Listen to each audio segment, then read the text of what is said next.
अभी हम लोग मुजफ्फरपुर SKMCH के अधीक्षक के कक्ष में आए हैं। यहाँ पे हमने सर को दो ऑप्शन दिया।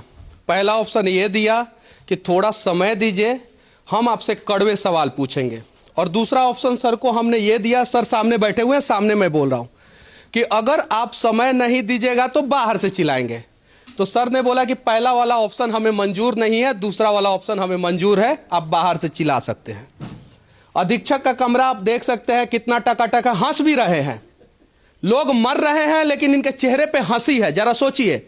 और ये उत्तर बिहार का सबसे बड़ा अस्पताल है सरकारी, और मैं कोई मजाक नहीं कर रहा हूं, मैं कोई यहां पे कॉमेडी सर्कस नहीं कर रहा हूं, फिर भी उनके चेहरे पे हंसी है। और उनके चेहरे सर के ऊपर जो है बिहार केसरी स्वर्गीय डॉक्टर श्री कृष्ण बाबू का फोटो लगा है, जिनके नाम पे ये अस्पताल है। शायद उस प्रकार से काम हुआ होता तो इनके चेहरे पे हंसी नहीं होती, पहला चीज।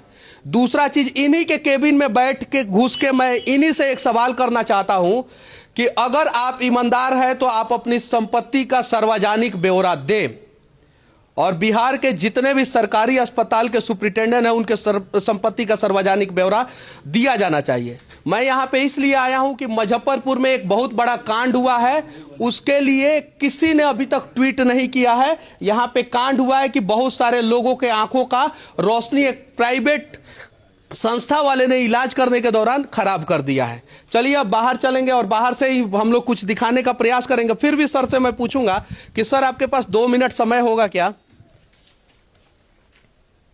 नहीं, समय ही समय है, लेकिन आपकी वाणी इतनी अच्छी है।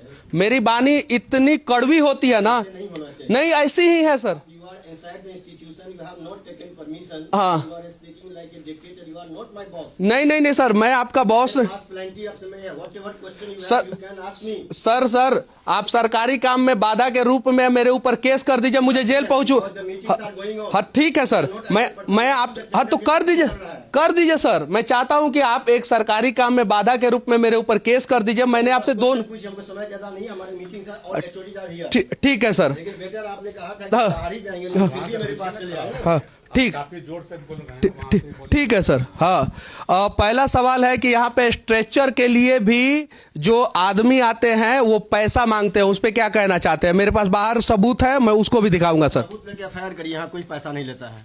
सबूत लेके मैं FIR करिएगा ना। हाँ। आपके पास सबूत है। हाँ। तो आप FIR मैंने मेरे पास सबूत होगा तो मैंने उस पर एक्शन लूंगा। मेरे पास कोई इसका प्रमाण नहीं है कि कोई पैसा लेता है यहाँ। सर एक और सवाल कि आपका केबिन एकदम साफ है, सुथरा है, यहाँ पे सारा चीज का व्यवस्था है, लेकिन बाहर जो इमरजेंसी वार्ड में मरीज है, बाहर जो मरीज है, उनका जो केबिन है वो साफ सुथरा नहीं है, उस पर क्या कहना चाहते हैं? अभी रिनोवेशन चल रहा है, अगला 6 महीना में आपको पूरा हॉस्पिटल चकाचक मिलेगा। अभी नहीं। और कुछ पेशेंट का कहना है कि यहाँ पे दवा भी नहीं मिल रहा है, उस पर क्या कहना चाहते हैं? दवा पूरी की पूरी उपलब्ध है, ये लगता है अपने मन से कर रहे हैं। मरीज हमको आज तक नहीं कंप्लेन करने आया कि हमको दवा नहीं मिलती है, डॉक्टर नहीं रहते। मरीज की भी बातों को हम लोग दिखाएंगे, इसी वीडियो में दिखाएंगे सर। चलिए ठीक है सर, बहुत बहुत धन्यवाद। ये थे SKMCH के अधीक्षक जो नाराज हैं हम पे, क्योंकि हमारा बोलने का तरीका थोड़ा इनको अच्छा नहीं लग रहा है, और मैं क्या करूं, मैं ऐसे ही बोलूंगा ना। यहाँ पे देखिए कितना बढ़िया व्यवस्था है, सब कुछ है, आप देख सकते हैं। लेकिन वहीं हम बाहर जब निकलते हैं और बाहर जब वार्ड दिखाते हैं तो वहाँ का व्यवस्था देख के रोना आएगा। ये पहले नहीं बनना चाहिए था, पहले वार्ड बनना चाहिए था, वार्ड में सुदृढ़ व्यवस्था होना चाहिए था, उसके बाद से ये सब बनना चाहिए था। यहाँ पे आप देख सकते हैं कि पूरा स्वच्छ भारत मिशन के ऊपर थूक दिया गया है। सिर्फ अधीक्षक के केबिन से मैं सिर्फ 10 मीटर की दूरी पे हूं, और इन सब चीजों को जब मैं दिखाता हूं तो यही सब चीजें बुरा लग जाता है, और सरकारी ऑफिसर अक्सर मेरे ऊपर केस करते हैं। मैं जेल भी जाता हूं, फिर निकलता हूं, और फिर यही सब चीजों को दिखाता हूं, और मैं दिखाते रहूंगा, मुझे डर नहीं लगता है। और सबसे बड़ी बात है कि अधीक्षक साहब के केबिन से सिर्फ और सिर्फ जो है 10 मीटर की दूरी पे है। और यहाँ पे देखिए बिहार में गुटखा बैन है, गुटखा बैन है बिहार में। CCTV लगा हुआ है, CCTV के निगरानी में आके यहाँ पे गुटखा कौन फेंक रहा है, जबकि यहाँ पे सिक्योरिटी गार्ड के लोग भी हैं। यहाँ पे पेशेंट तो आके नहीं फेंकता होगा ना, कहीं नहीं तो कहीं डॉक्टर साहब ही आके फेंकते होंगे। और चलिए ठीक है, आगे चलते हैं और आगे की भी कुछ सच्चाई दिखाएंगे। क्या करें, प्यार से बोलने से कोई सुनता नहीं है और कड़वा बोल देने से लोग कहता है कि आपको बोलने का तमीज नहीं है। अगर आप लोग अच्छे से काम करेंगे तो हमें आगे कड़वा बोलने की क्या जरूरत है। और देखिए बिहार के मुख्यमंत्री श्री नीतीश कुमार जी, गुटखा बैन है और अस्पताल में हर जगह सीसीटीवी लगा है और देखिए यहाँ पे गुटखा खा के जो है फेंका गया, आप देख सकते हैं यहाँ पे। और ये अधीक्षक साहब के केबिन से सिर्फ और सिर्फ मैं 20 मीटर की दूरी पे आया हूँ, 20 मीटर की दूरी पे। अब इन सब चीज़ों को जब दिखाऊंगा तो अधीक्षक साहब भड़केंगे ही ना। चलिए भड़कने दीजिए, कोई फर्क नहीं पड़ता, हम भी बिहार के हैं और बिहार के लाल हैं तो हम इन सब चीज़ों को दिखाएंगे। और देखिए ये सच्चाई कि जिस रास्ते से अधीक्षक साहब जाते हैं वहाँ के गेट पे जो है ना, गेट पे जो है थूका गया है। अब जरा सोचिए इसके लिए कौन है दोषी। चलिए, क्या नाम हुआ आपका? अजय कुमार। अच्छा, क्या समस्या हुआ है आपको? समस्या कुछ नहीं है, समस्या ये है कि हम एक पेशेंट को लेकर के आए थे। उस पेशेंट को थोड़ा जो है यहाँ एरी में कुछ प्रॉब्लम हो गया, इन्फेक्शन हो गया था। तो हम लोग पहले अपने नज़दीकी जो है कोएक जो गांव में होते हैं उनसे इलाज करवाया, लेकिन 15-20 दिन तक जब कोई सुधार नहीं हुआ, एक नॉर्मल फ्रैक्चर टाइप हो गया है। तो हम सोचे कि वो गरीब आदमी है, मंजू देवी, पति जो है उनका नाम है चुनचुन बैठा। उनको हम सलाह दिए कि मेरे साथ चलिए, हम यहाँ मुजफ्फरपुर के सरकारी अस्पताल में आपको दिखवाएंगे। यहाँ डॉक्टर साहब के यहाँ गए, डॉक्टर साहब उनको देखे, वो पेशेंट पूरा एकदम तंदुरुस्त है, केवल फ्रैक्चर है थोड़ा सा। 10 मिनट का काम नहीं था, बस थोड़ा चीरा लगा करके उसको ऑपरेशन कर देना था, जो कि डॉक्टर साहब लिख दिए। लेकिन उसको भर्ती कर दिया गया है, एक आरएल का बोतल लटका दिया गया है और बोतल का पानी का जो स्पीड है, मानिए कि एक बोतल आरएल उसके बॉडी में जाने के लिए कम से कम 3 घंटा समय लगेगा। हमने पूछा कि इसको अगर भर्ती आप किए हैं, ये तो तंदुरुस्त पेशेंट है, आप ऑपरेशन करिए, हम इसको घर लेकर के जाएंगे। तो बोले डॉक्टर हम हैं आप, और अभी हम पूछे भी हैं कि इसको रिलीज़ कब करना है, ये तो बताइए, ठंडा का समय है, हम चादर कंबल घर लेने जाएंगे क्या?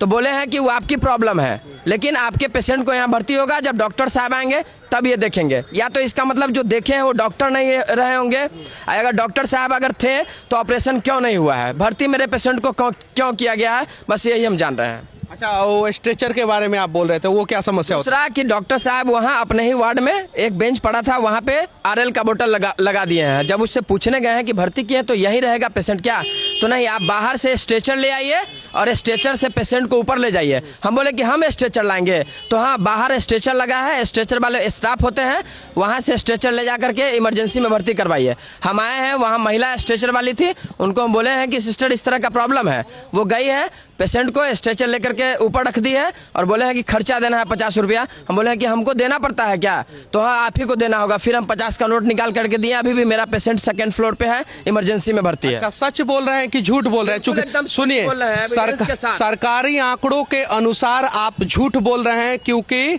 संविधान के नियमों के अनुसार जो है यहाँ पे सारी सुविधाएं फ्री है और स्ट्रेचर के लिए पैसा नहीं लिया जाता है। तो आपके बातों पे भरोसा कौन करेगा? नहीं, मेरे बातों पे भरोसा लोग नहीं करे, यहाँ आकर के एक बार पेशेंट को भर्ती कराए। अगर आज क्या बोल रहे हैं? हाँ, घींच के ले डाले तो 100 ले वाले, गड़िया पर लाद के ना ले डाले हो तो 100 ले वाले। अच्छा दादी, आपका नाम क्या है? हाँ, मोर सरस्वती देवी है। कहाँ से आइल बानी रहुआ? मोतीपुर से आयल बाड़ी। अच्छा, अब 100 रुपया लेहल जाला स्ट्रेचर पे? हमर ऑपरेशन भेज रही है तब नहीं बेर के बात कहे बाड़ी। हाँ, वो ना ले डाले टंकिया वाला, वो मांगली 100 रुपया। अच्छा चाची, रहुआ झूठ बोलता नहीं कि सही बोलता? सही बोले तारी। अच्छा, रहुआ तो सही बोलता नहीं, हमू समझता नहीं सही बोलता नहीं, लेकिन सरकार के अनुसार रहुआ झूठ बोलता नहीं। चाची देखावे ला आ रही है न, तो जे डॉक्टर ऑपरेशन कर ले हथिन से न भेंट भेल थे न, तब बूथ का दिन बोला रहथिन, तब बूथ का दिन हम आवे। चलिए ठीक है, ये चाची है और इनके चेहरे से मैं दावे के साथ कह सकता हूं कि ये झूठ नहीं बोल रही हैं, सच बोल रही हैं। और जरा सोचिए कि ऐसे ऐसे गरीब और साधारण परिवार के लोगों से अगर यहाँ पे घूस लिया जाएगा तो भारत और खासकर अपना राज्य बिहार किस दिशा में जा रहा है। और क्या बोल रहे थे आप? ये सर बंद दरवाजे में सिर्फ नियम बनता है, यहाँ पे लोग आकर देखे जमीन पर क्या हकीकत है, क्या गलत है।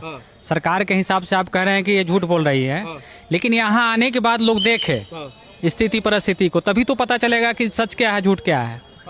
चलिए ठीक है, मैं भी दोनों पक्ष की बातों को रखा हूं और सुपरिटेंडेंट साहब ने मुझे चैलेंज किया था कि आप झूठ बोल रहे हैं, आप अपने हिसाब से बातें कर रहे हैं, तो सामने सबूत है, हो सके तो सुपरिटेंडेंट साहब कार्रवाई करें। अगर कार्रवाई नहीं करेंगे तो हम यही समझेंगे कि कहीं नहीं तो कहीं नीचे से ऊपर तक पूरा सिस्टम मिला है। सही है कि नहीं? बिल्कुल सही बात, बिल्कुल सही। क्या क्या समस्या होता है? बहुत समस्या है सर। अभी हड्डी वाला ऑर्थो वाला में देखिए 9-10 दिन हो गया, लेकिन वहाँ डॉक्टर साहब सिर्फ एक्सरे लिख के चले गए। गैस की दवाई चलता है, एक दर्द की दवाई चलता है, बस वही। और उसके अलावा क्या इलाज है वहाँ?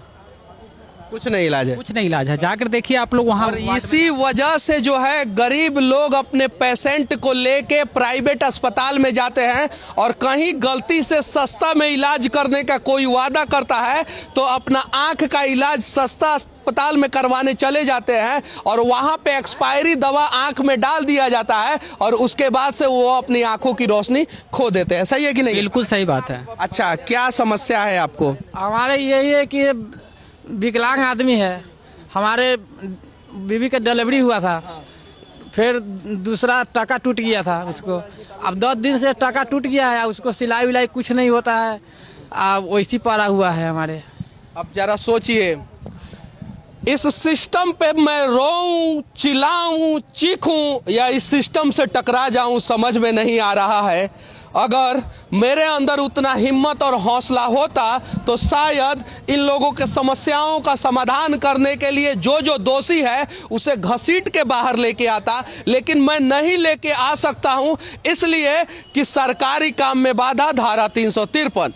लेकिन मुझसे जो हो रहा है, मैं एक्चुअल ग्राउंड स्थिति पे आके उस सच्चाई को दिखा रहा हूं। मेरी बातें कुछ लोगों को बुरी लगेगी, मैं माफी चाहता हूं, लेकिन बिहार को बदलना है तो हम सबको मिलकर प्रयास करना होगा। क्या समस्या है? 50 रुपया लिए सर। क्या चीज के लिए? वो पेशेंट के ऊपर ले जाने के लिए। सब पेशेंट से लिया जाता है, कैमरा लगा हुआ है। सारा पेशेंट से लगता है? हाँ हाँ, सबसे लगता क्या है। बोले? एक आप और बात बोले, क्या कैमरा लगा हुआ है? यहाँ कैमरा लगा हुआ है, आप कोई भी प्रशासन आके कैमरा चेक करवा सकते हैं उसके साथ। सुप्रिटेंडेंट साहब, हमार बतवा आपको बड़ी कड़वा लगा है। कैमरा भी लगा है यहाँ पे, ऊपर वाला सब देख रहा है तो नीचे वाला काहे नहीं कुछ देख रहा है? चलिए, मुजफ्फरपुर SKMCH के ईमानदार सुप्रिटेंडेंट साहब, शायद आपको इन सब चीज़ों की जानकारी नहीं होगी, हम दिखा रहे हैं, उम्मीद करते हैं आप कार्रवाई करेंगे। बाइक का क्या समस्या होता है यहाँ पे? बाइक बराबर यहाँ से चोरी होता है। खूब होता है? हाँ, खूब होता है। बाइक चोरी होता है क्या? हाँ, इनका भी हुआ है, मेरे बॉस है ये, ठीक, इनका भी पिछले साल चोरी हुआ है। कैमरा लगा है लेकिन उसको कुछ पता नहीं चलता है, थाना भी है, कुछ काम करने है। FIR हुआ, अभी 9 मार्च में चोरी हुआ था, अभी चार्जशीट तक नहीं। कहाँ से चोरी हुआ था? MCH कैंपस, इसी कैंपस के अंतर्गत है। अब जरा सोचिए कि जब इतने बढ़िया सिक्योरिटी स्टाफ यहाँ पे हैं, इतने बढ़िया, उसके अलावा एक CCTV लगा हुआ है ऊपर जो सब कुछ देखता है, और यहाँ पे आके सरकारी अस्पताल में जहाँ पे सिक्योरिटी गार्ड है और CCTV है, उसके बावजूद भी बाइक चोरी हो जा रहा है, तो सुप्रिटेंडेंट साहब हम किससे सवाल करें? और जब हम ई वाला सवाल करेंगे तो आपको तो बुरा लगेगा ही लगेगा। तो आपको बुरा लगे ना लगे, हमको कोई फर्क नहीं पड़ता है। हम बिहार के लिए और बिहार के लोगों के लिए लगातार कड़वे सवाल करते रहेंगे। और क्या समस्या होता है बताइए? यहीं पे सर बाइक वाइक रहता है और गंदगी, साफ सफाई नहीं रहता है, गंदगी सर। मुजफ्फरपुर ऐसे प्रदूषण नंबर 1 है, और फिर भी हॉस्पिटलों है वैसे नहीं। शौचालय का सिस्टम नहीं है, शौचालय का सिस्टम नहीं है, नल है पर उसमें पानी नहीं है। सुप्रिटेंडेंट साहब, शौचालय हर दिन सुबह किया जाता है, बीच बीच में लग जाता है तबो किया जाता है, और आप 6 महीना बाद का बात कर रहे हैं, तो 6 महीना तो हगल कोई रोक के नहीं ना रख सकता है पेट में। जरा सोचिए, आप डॉक्टर हैं, बहुत सारा बीमारी हो जाएगा, तो कम से कम शौचालय का तो व्यवस्था होना चाहिए था। चलिए, जब हम लोग क्या बोल रहे हैं? शौचालय का भी पैसा लेता है, शौचालय का पैसा लेता है, सरकारी अस्पताल में शौचालय का पैसा लेता है। और क्या? कल बार बार कहते हैं कि हगल का पैसा खाने वाले सिर्फ और सिर्फ बिहार में लोग बैठे हैं। यहाँ पे फ्री शौचालय होना चाहिए। सरकारी है, अब सरकारी है कि प्राइवेट है? उधर गए हैं तो 5 रुपया हमसे लिया गया है, तो हम तो बोले कि यहाँ सरकारी है, पैसा नहीं लिया जाता है, तो बोला कि नहीं, यहाँ पैसा लिया जाता है, सबसे लिया जाता है। अब जरा सोचिए, जब बिहार विधानसभा में एक कानून पास होगा कि PMCH के 100 मीटर के दायरे में दलाल अलाउ है, कुत्ता अलाउ है, लेकिन मीडिया वाला अलाउ नहीं है, तो वैसा एक SKMCH में भी पास कर दीजिए, ताकि हम लोग 100 मीटर बाहर से इस समस्या को दिखाने का प्रयास करेंगे, और 100 मीटर बाहर से समस्या दिखेगा नहीं। तो हाँ, क्या बोल रहे हैं, क्या बोल रही है? यहाँ तो सर एक क्या? भी दवा नहीं मिलता है, सिर्फ अभी पूजा लगा के आए हैं, टोटल दवा खरीद करके लाना पड़ रहा है। एको का दवा यहाँ नहीं मिल रहा है सबको को दवा नहीं मिल रहा है, एक भी दवा नहीं, एक सिर्फ टॉनिक मिल जाता, लीवर टॉनिक मिल गया, बस हो गया, उसके अलावा दवा सब बाहर से खरीदिए। EMI जांच करवाए है ना, तो 4125 रुपया जमा करके उसको दवा लिखा था, सब बाहर से दवाई मिला है। सरकारी अस्पताल है और निजीकरण का समर्थन करने वाला देख लीजिए लोग, हगने का भी पैसा लगना शुरू हो जाएगा अगर सरकारी संपत्तियों को नहीं बचाएंगे तो। MRI के लिए 4000 रुपया, 125 रुपया जमा करके 4125 रुपया जमा करके दवा आपको कोई नहीं मिला है, सिर्फ एक टॉनिक बस। और यहाँ पे जैसे कोई डिलीवरी पेशेंट है, डिलीवरी पेशेंट के लिए भैया अगर जैसे अल्ट्रासाउंड करवाना है, डॉक्टर लिख दिया अल्ट्रासाउंड एडवाइस कर दिए, तो वहाँ अगर आप अल्ट्रासाउंड के लिए अभी आप जा रहे हैं तो आपको मिलेगा 1 महीना, 25 दिन, 2 महीना, 2.5 महीना, 3 महीना के बाद आपका डेट आएगा। उसमें बताइए अब अल्ट्रासाउंड वो पेशेंट का क्या हाल होगा। आप बस जरा सोचिए कि 8 महीना के बाद आप इलाज करवाने जाइएगा, अल्ट्रासाउंड कराइएगा, 9 महीना पे तो बच्चा हो जाता है, और 4 महीना बाद आपको डेट मिलेगा, तो करिएगा का? खैनी बीड़ी गुटखा जैसे सरकारी अस्पताल है, कैंपस में बिकता है सब कुछ, नशा वाला सामान, बगल में कैंसर हॉस्पिटल भी खुला है, ठीक, लेकिन ये हम मना है, कैंपस में बिकता है खैनी बीड़ी गुटखा। मतलब खैनी बीड़ी गुटखा खाइए सरकारी कैंपस में, और कैंसर अस्पताल बगल में है, जाके भर्ती हो जाइए। दीवार लिफ्ट हर एक चीज गंदा कर दिया है, दीवार लिफ्ट। सरकारी स्टाफ से पुड़िया खा के अंदर में थूकता है, पी के ड्रामा करता है रात भर, दारू पी के कुछ पी के ड्रामा करता है, यहाँ पर बवाल करता है, पेशेंट का अटेंडेंट को मारता है। हाँ, पेशेंट के अटेंडेंट को मारता है बोलने पर, आवाज उठाइएगा मेरा पेशेंट का इलाज नहीं हो रहा तो भगा देगा डांट के। हाँ, अब जरा सोचिए कि इस कुव्यवस्था को हम लोग मजबूत तरीके से, जोरदार तरीके से दिखाएं या ना दिखाएं।